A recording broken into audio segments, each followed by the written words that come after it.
I've already done the first 4. It's the driver's side bank. We're going to now do the passenger side bank.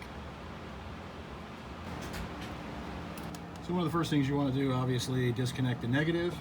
We're going to be taking the CPU off the wall, unplugging all of these little bad boys. You're just going to pull those back, just like that. They pull out, you can pull them out of the way. There's 4 10mm bolts. We're going to take that and the mounting bracket off of the firewall. So once you've got all 4 of the 10mm bolts, be very careful with this little joker. It just pulls out. It has a little slot that it parks in right there, and we're going to take that bracket off as well. Keep in mind, guys, these plugs are original 182,350 miles. So as you can see, the bracket is now off the wall. We're going to make some room to get down in there. There's one of the culprits. There's a coil pack right there. There's one way in the back there. Working our way to the front. You can see I use a cheap little clip-on light. No fancy tools.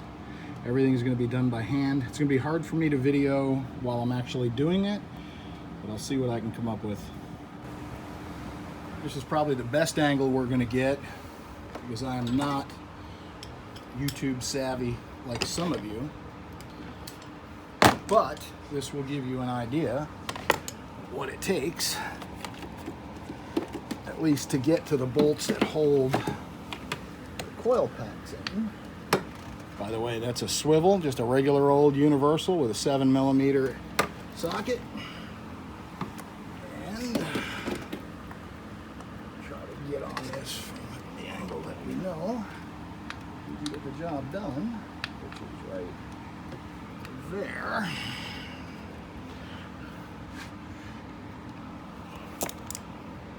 Everything I do is by hand. I'm not using any any air tools other than my air ratchet to remove the computer and remove the bracket for the computer. And I know my big arm with the hole in my shirt is probably in the way.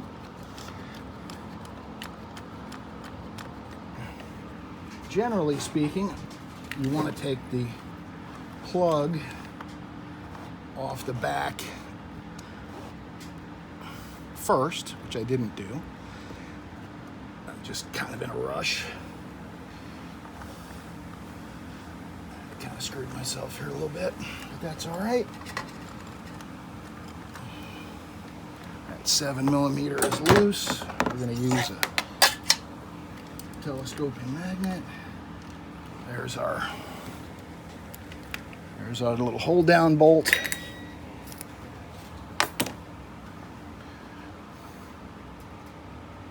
I know this is probably a bad angle and I really apologize. Don't have anybody to really help me at the moment. You'll hear the pop. That didn't quite pop. We've got to get the electronic plug, just a little push tab. Get my fat fingers in here. Really have trouble. All right, so we've got the plug off of the coil now. I just had to take my glove off. And you're going to figure out how to work this little dude. This is your coil. These are brand new, by the way. I've been cheating. Put brand new coils on a bad set of plugs. Not a good thing to do. Now we're going to get our blowgun. We're going to blow out the spark plug well.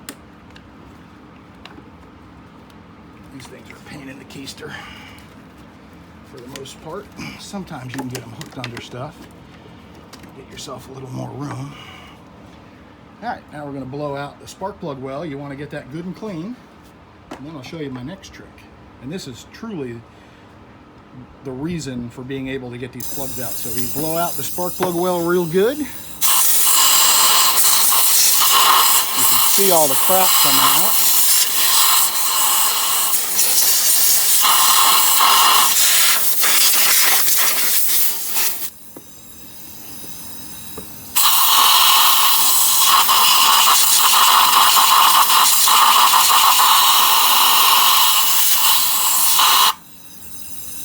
The reason you want to do that is when you take the plug out, you don't want all that garbage to fall down into your cylinder. Pretty self-explanatory. This is what I use. It's a 6-inch extension, 3H drive with a 3H drive 9/16, just a regular socket. We're not going to worry about a plug socket on removing these from this motor. Now for the real secret. I have run about 6 tanks of seafoam, fuel tanks, gas tanks, 20 gallons. I've run about 6 of these bottles through my truck in the last 6 tanks. Haven't filled it fully, so the ratio is probably a little more than it should be. But you have to remember, these plugs have 182,350 miles on them, and they are OEM original.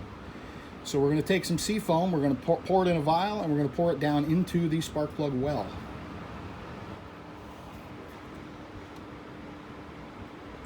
I just use a little vial.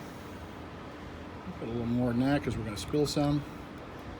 About like that, a little 1-inch round vial. For your RC guys, you know what this is. And then we're going to do our best to get this baby down into that spark plug well.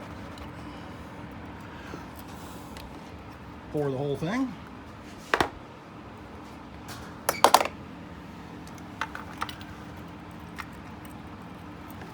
Get your extension in there. Now we're going to use another extension with a swivel. Just a regular old universal. A flex head, cheap Pittsburgh 3H drive ratchet.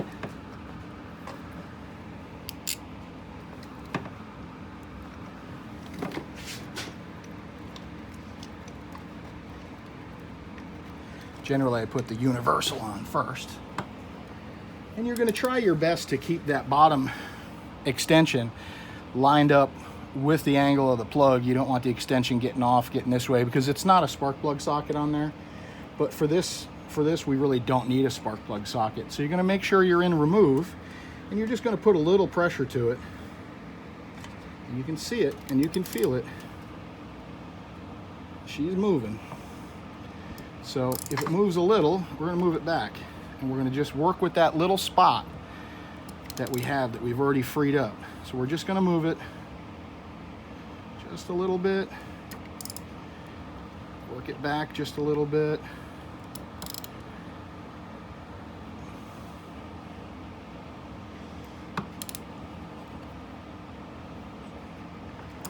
And you have to have patience with this, unless you want to break it off. And when people say break off these plugs, it's not what you normally would think, where the porcelain on the outside of the plug breaks off. It's the inside piece. You wind up with half this spark plug in your cylinder head, and if you can't extract it, you have to pull a cylinder head off the motor. So work with this till you get a little bit of it freed up.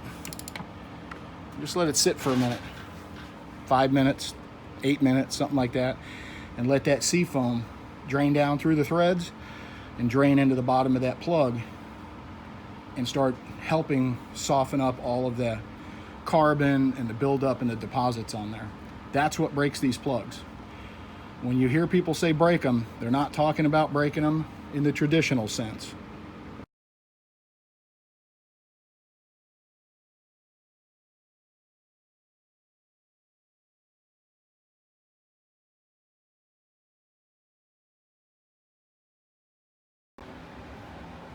All right, so one thing you have to remember to do is you have to blow out that cylinder that now has all of that seafoam in it.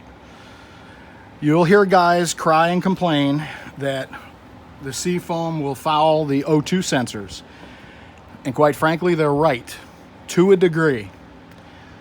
Can having the seafoam that you use to pull the plugs get in the cylinder, run through the motor, go out the exhaust, and foul the O2s? Yes. You can have a Boeing airliner flying overhead, have a frozen block of dung fall out of it and hit you on the head too. The odds of that happening, in my personal, humble opinion, probably not happening. But they do have a valid point. I will give those guys that. They do have a valid point. when you're doing this job, because you're trying to save a few bucks. So you blow out the cylinder before you put the new plug in. And if you foul the O2 down the road or after you complete this job, so be it. But you're trying to save yourself money, or you don't have the money to do the repair, but you need a safe, reliable, good running vehicle. So it's a toss-up. Are they right? Absolutely. Do I care? Not a bit. Blow the cylinders out, put it all together. It'll smoke when you start it up and be down the road with 8 brand new plugs in it, and your truck running happy and healthy and getting better fuel mileage.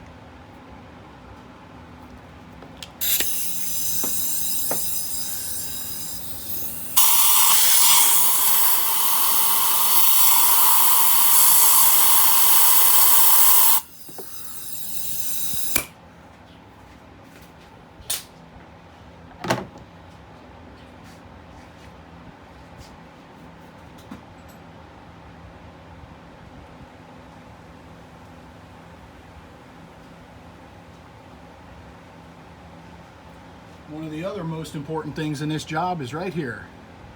Permatex Anti-Seize. This is the silver compound, and you only want to put a little bit. I put a dab on each side of the plug. A little bit there, a little bit there. All right, so we've already dropped our plug in there with our retractable magnet. Now we're just going to put that 9/16 back in there with the 6-inch extension, and we're going to, of course, like any other plug that you would do, you hand tighten it.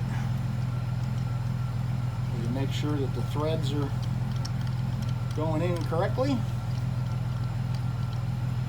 Once you get it down to where it needs to be, this is the beauty of the flex head ratchet, as you guys probably all know.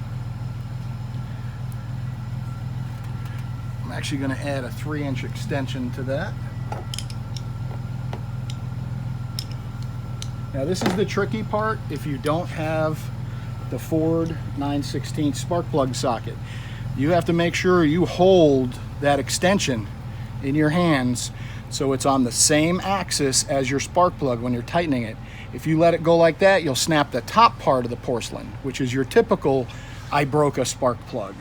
So you have to be very careful. Even if it burns you, you have to be very careful to have this on the correct axis so you don't damage that spark plug. If you've never done this before, I don't suggest that you do it this way. Get the Ford tool for the 9/16 spark plugs. And there you have it, the hardest one in the whole motor. Took a grand total of what, 6 minutes, 5 minutes, 7 minutes, something, 10 minutes. And we're gonna put the coil pack back in, tighten the coil pack down, plug the connector back in, and we're done. We have 3 more to do, and she's ready to hit the road and get better fuel mileage and be a happier truck. All right, so now we've got our retractable magnet, we've got our 7mm bolt that retains our coil pack. We're gonna drop that joker in the hole. Piece of cake, as they say.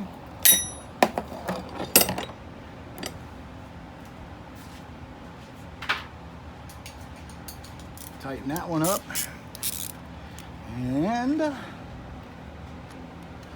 we will be done on this one. Now, the angle on this is not right. Don't even bother to comment, I know. Just trying to do it quickly so you guys can see what we're doing, how we're doing it.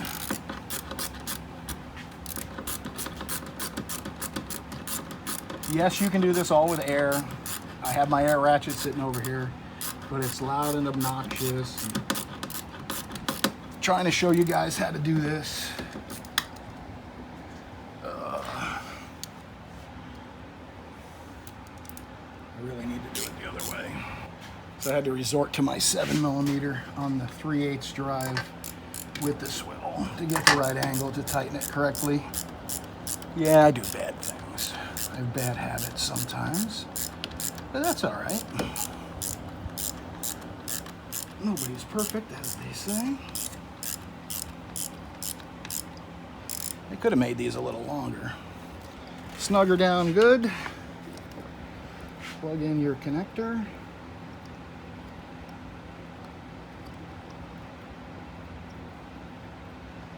See it, it'll be easier.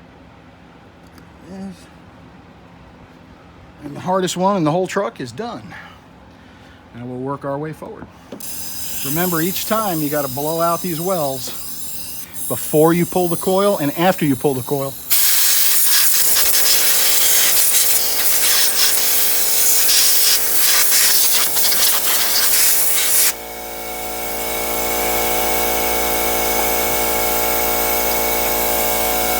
Oil pack.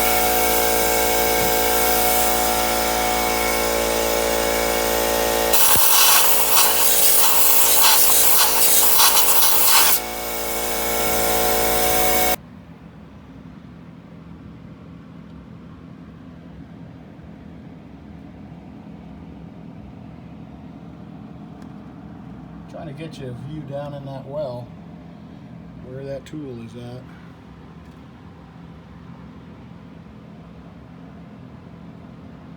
See it right there. All right, so we've let this one soak for a few more minutes. Put our extension on here. And even though it feels like it's coming out pretty easy, we'll go ahead and go forward and backwards just to keep breaking up that. You know, I'm sure it's actually not just carbon buildup. There's probably a little electrolysis in there too, because you've got a steel casing on that plug or some kind of a metal casing on that plug and an aluminum head. And you see how easy this is coming apart, coming out. I really need to have my universal right there, but I'm being lazy for the camera.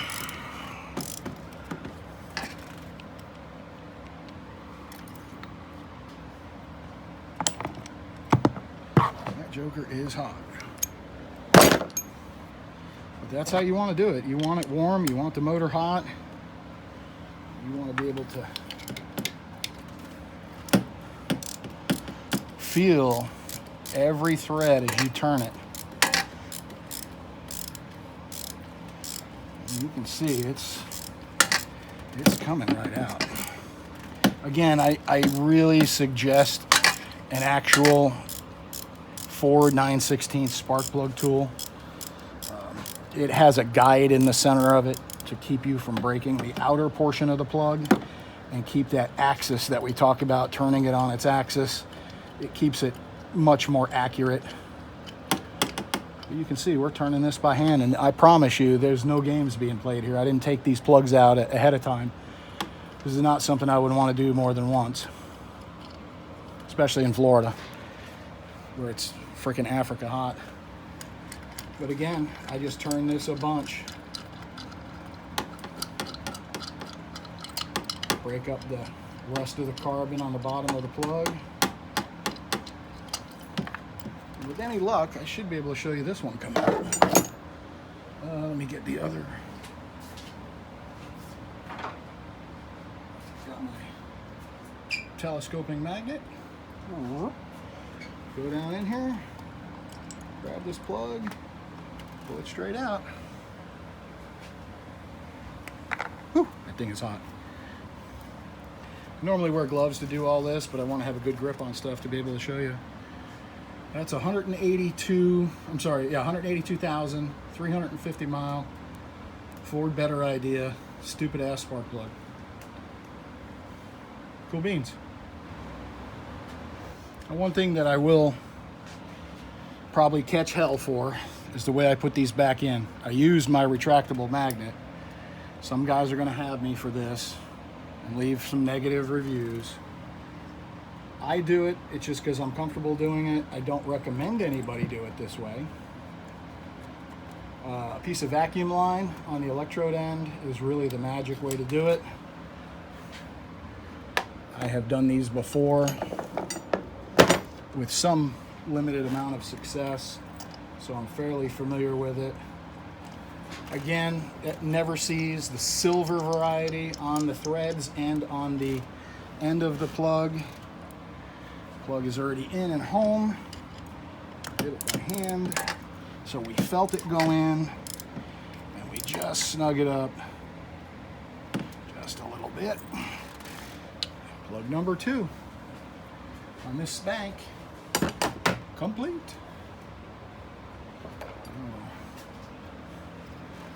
Coil pack back in, and sometimes you got to rotate these around to get these into the hole and into the spot they need to be in.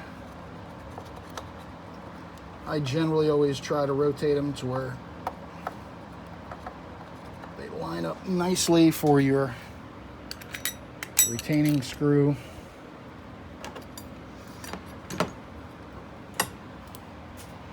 Again, retractable magnet.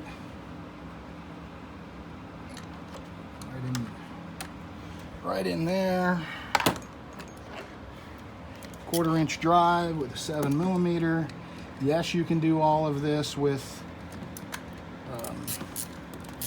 you can do all this with air if you want. I've done the coils on these trucks and this truck so much that it really doesn't matter.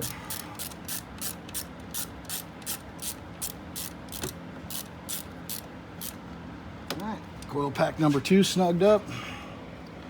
Coil pack number 2, wiring harness clipped in place. Ready for the next one. All 8 out, done, over, see ya.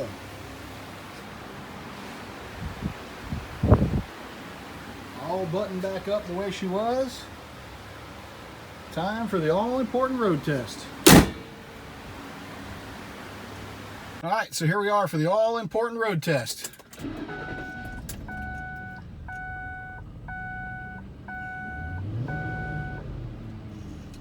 Roger that, here comes the smoke. Got quite a bit of smoke because we use quite a bit of seafoam. But that's all right. That's what the guys talk about clogging up or damaging the O2. You can see the smoke right there.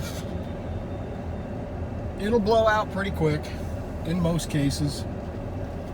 Hopefully we don't foul the O2, but if we do, we'll crawl up under there and we'll put another O2 in it. Oh, it feels so much better already. It's amazing with 182,000 mile or almost 183,000 mile plugs, when you change them, you instantly feel the difference. Just instantly. That's my tire pressure sensors. All the batteries are dead.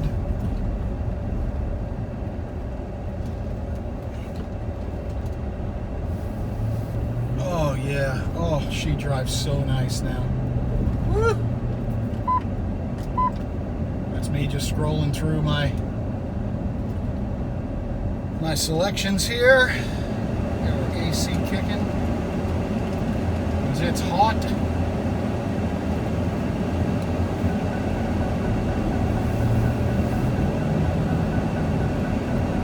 Oh yeah, runs so much better.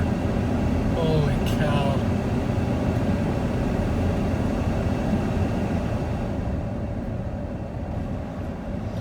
All right guys, so there you have it. That's 8 spark plugs in the infamous 5.4 liter Ford Triton 3-valve motor. There are a ton of videos on YouTube that talk about how hard it is, how tough it is. You break them all off, all that kind of stuff. And quite frankly, you don't have to be an expert mechanic. I have been fortunate enough to be around the automotive field. I've owned dump trucks. I've had to work on my own commercial vehicles. I've worked on race cars. I've built race cars. I've been around that stuff. I've been around the regular stuff, your average everyday grocery getter car. I'm very meticulous in what I do. I'm not sure why. I think it was just bestowed upon me from the man above, but I'm very careful with how I do things. And doing these plugs is nothing more than put 5 or maybe 6 cans of seafoam through your fuel tank. Run 5 or 6 tanks of that through before you get ready to do the plugs. And when you go to do the plugs, do them one side at a time. I personally start with the driver's side. You leave the computer and everything still plugged in so you can do those 4, get them done, and you can go drive the truck again and warm it back up. But your procedure is pretty simple. Clean out around the well, and you're only doing one at a time. Some guys will rip them all out. You got dirt and crap going down the cylinder, all that. I'm not doing all that. I do one at a time. I do it with hand tools, regardless of the guys that do it with the impact. Yes, I could put a 3/8 impact on it too. I don't want to do it that way. I'm not interested in doing it that way. So your procedure is simple. 5 or 6 cans of seafoam through the vehicle, leading up to doing the plugs. The day you decide to do the plugs, do it with the motor hot, and I mean hot. Not just run it for 5 minutes in the garage. I mean drive it. Go to breakfast, go to the parts store. As soon as you park it, it's not a rush. You don't have to be in a rush, but get your tools laid out, get the hood open, get your drop light or whatever lighting you're going to use, get your seafoam. And when you go to do it, do the hardest one first. Go right to the back, do the hardest one first. Just makes the job easier. The farther you get a breather at the end. It's the last one's easy up front. It's a piece of cake. But you pull the coil pack, you dump 1/2 ounce, 3/4 of an ounce of seafoam in the well before you break the spark plug loose. That way, when you break the spark plug loose, the seafoam will work its way down through the threads, and you'll have a good concentrate of that seafoam right on that shank of the plug, and it'll start softening up any of the carbon that already hasn't been removed from the 5 or 6 cans you've put through the vehicle. And then you work it like you work a tap. If you've never tapped a part before, if you've never run a tap through a piece of metal before, you don't just screw it in, you'll just break the tap off. You go in and you go back, you go in and you go back, and until that gets comfortable, then you go another 1/4 of a turn and you go forwards, backwards, and you continue that process until you cut those new threads. This is no different. You back it out a crack, you let it sit and let that seafoam drain through the threads for just say 10 minutes. 5 minutes is probably adequate, but just say 10 minutes. You let that go through there, you crack the plug. And if it's pretty free, you can go 1/2 a turn and then come back, and then go 1/2 a turn and come back. And as soon as it gets to that point where it sticks, go 1/4 of a turn, a little bit, or even 1/8 of a turn, a little bit, a little back, a little bit back, and just keep working that until you work 1 full rotation, then 2, then 3, then 4, and next thing you know, the plug's out. It's not broken, and your day and your weekend and your vehicle is not ruined. So a lot of YouTube videos out there that talk about this. There's a million videos on these plugs and how bad they are. You have guys using impacts with them with the motor cold. I disagree with that. I've seen the videos, I've seen it in person. I've seen guys do it. It works. I'm not risking my vehicle for that, because if it pulls the threads in the cylinder head and you can't screw another spark plug in, what's the point? I don't do it cold, I don't use an impact, I do it by hand. And I want to feel those threads as I'm bringing it out, so you know if you've got it coming out or if it's causing a problem. So I appreciate it, guys. Please like and subscribe to my channel. I have all kinds of different content. I'm not a super YouTuber, but I try to share funny things, entertaining things, informative things like this video. If you've got one of these Ford 2004 to 2008-ish 5.4 Triton 3-valve, and some of the V10s as well. Some of the Triton V10s have these same plugs in it. But this should help you, because quite frankly, I wasn't looking forward to this, because I know the nightmare these can be, especially being all original at 182, almost 183,000 miles. So appreciate you guys. Like, subscribe, share. Appreciate all my subscribers. We only have a few, but those of you that do participate, I really appreciate it. Everybody have a great day.